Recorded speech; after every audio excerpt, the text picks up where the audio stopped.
Everybody, my name is Devin Quinlog. This is my final project. I chose the topic of the Volterra equations for predator-prey interactions. We're also going to be looking at some mutations as well for predator and prey. So just some background for these equations.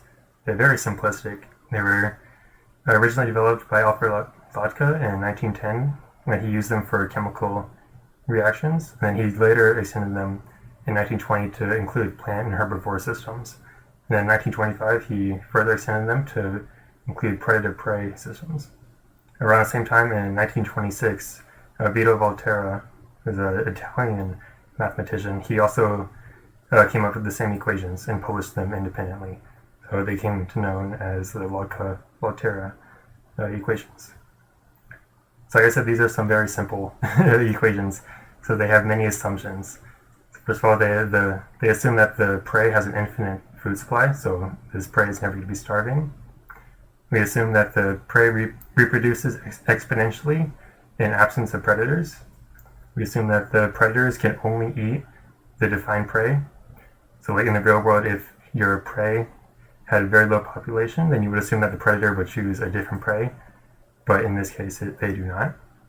We also assume that the predators can eat an infinite amount of prey. So if you have a very high population of prey, then the predators are still going to be able to eat them. We assume that the populations can bounce back from near extinction. So if the populations fall very, very low, we can assume that they can almost always come back, which this is known as the Addo-Fox problem, which I'll also be talking about later more. We also assume that the environment is homogeneous and it does not favor the predator or the prey. So it's just saying that the environment is not a factor in determining the population of either the predator or the prey. So this is the most simplistic form of these equations. We have the x is always going to be the prey, the y is always going to be the predator. So the rate of change of the prey is equal to alpha, which is the replication rate of x, or the prey. Also, you could say this is the birth rate of the prey. And then we have minus sxy. So s is going to be the attack rate of the predator on the prey. And also for the rate of change of the predator, we have minus d. D is going to be the death rate of y, or the predator. And we have plus sxy. And we have the initial conditions, x of 0 is equal to x naught, and y of 0 is equal to y naught. And x naught, y naught, alpha, d, s are all greater than or equal to 0. So these equations can be modeled in this Simulink model. So you can see that the prey is going to be the rate of change of the prey is going to be a function of the predator, and then the predator rate of change is going to be a function of the population of the prey.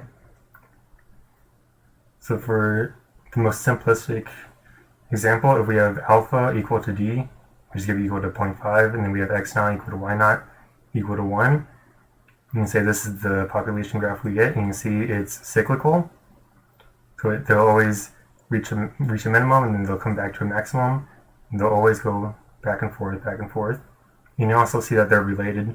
So as the prey population falls, then the predator population will also fall shortly after, and as the prey population goes up, then the predator population will also shortly go up. Now this is just showing that if you change some of the factors, then you get different graphs. So if we change d instead of being 0.5, we change it to be 0.75. So then the death rate of the predator is going to be greater.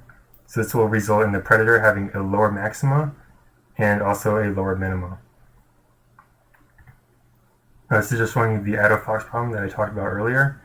So if we have x naught and y naught equal to 10, and then alpha and d being equal to 1, you can see that the populations of both the predator and the prey fall very, very low to almost 0, and then they can come back up. But in real life, this would not be possible, right? Because you can't have virtually 0 population and then come back all the way back to a maxima.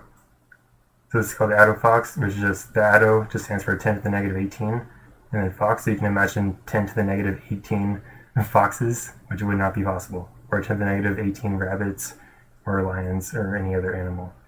So this is just one problem with this model. So if we want to complicate the model a little bit, we can add in an n number of prey. So the prey is x's, so we have n number of x's. And these can be modeled just the same as the first general equation. So you could have alpha x minus sxy. And then you can extend this down to x of n equal to alpha n, xn minus sn, xn, y. And the x of 0 is going to be equal to x naught. And then for the predator, it's going to be y prime equal to negative d. The d is the death rate again.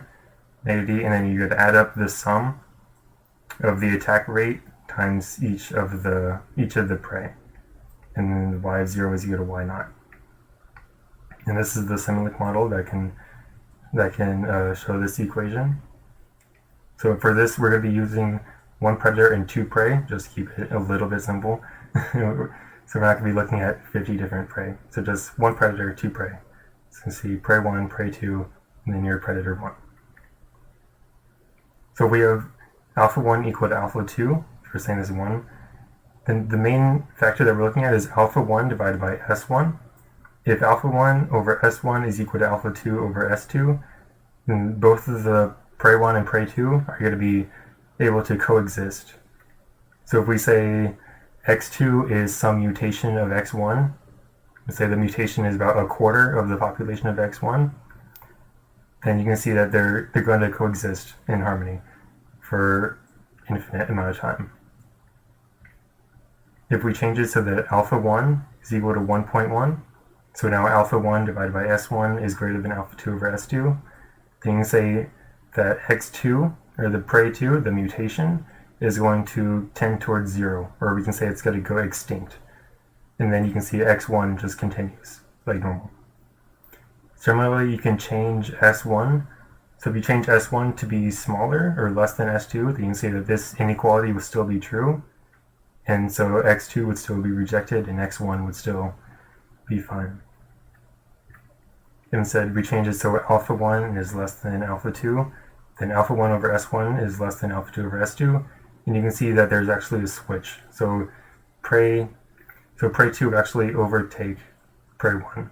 And so prey 1 will tend towards 0, you can say goes extinct, and then prey 1 will replace prey 2 will replace prey 1. You can say this would be like if you had a mutation that increased the birth rate of prey 2, then you would see prey 2 overtakes prey 1. Now if instead we had n predators instead of n prey, so we had n predators with one prey. So your prey equation would be x prime equal to the birth rate of x, and then minus the attack rate of all of the different predators. And your predator equations are going to be the same as for the general equation. So your rate of change of the predator population would be equal to the negative death rate plus the attack rate on x. And you can extend this down for n number of predators.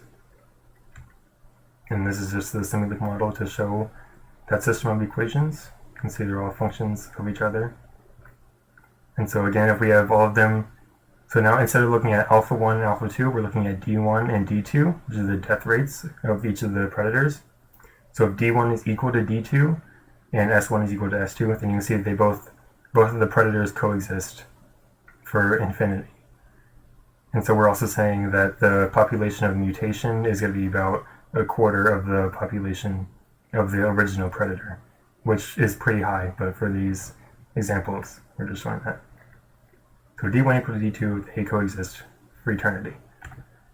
Now if we change it so that D1 is less than D2, so then the death rate of predator 1 is less than the death rate of predator 2, then predator 2 is going to go towards extinction, right, when that makes sense. So if you have a mutation that increases the death rate of a predator or an animal, then that animal is going to go towards extinction in relation to the original animal. Now we change it again so that the death rate of predator 1 is greater than the death rate of predator 2. Then predator 2 is going to replace predator 1, and predator 1 is going to go towards extinction. And predator 2 is going to replace predator 1. Similar to if you had the n prey, if you change S1 or S2, you would also get similar results. So just for further research, I'd be interested in backtesting this with some real-world examples. I'm sure there's lots of data out there for different predator-prey ecology systems. I would also be interested in testing this with multiple prey and multiple predators. So like what would happen if you had, say, like 3 prey and 4 predators? I would be interested in seeing what those models would look like. And then also, I know there's a million different equations for predator-prey interactions. I'd also be interested in seeing what all those models come out to look like and how they relate to this model.